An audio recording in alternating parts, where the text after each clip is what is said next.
Good morning, everybody. Plenty of sunshine to get going here. It's brisk and chilly out there this morning. We are going to see some clouds rolling in this afternoon.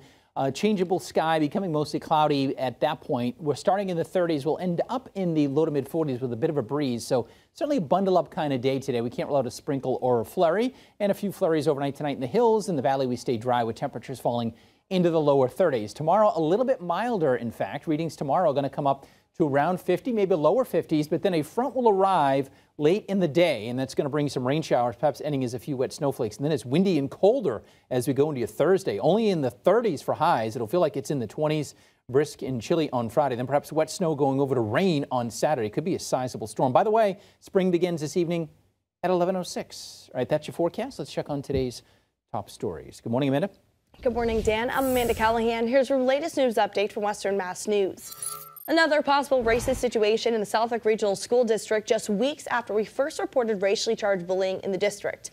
Now we're told potentially racist graffiti was found inside a school bathroom, but details on who is responsible are still unclear.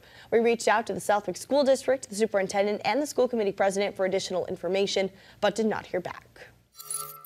One person was taken to the hospital after crashing their car into a store on Boston Road yesterday. The store owners sharing a photo with Western Mass News of the scene when they first arrived after receiving that initial call from police. The car crashed right through the front window of the store. You can see going all the way to the back of the building.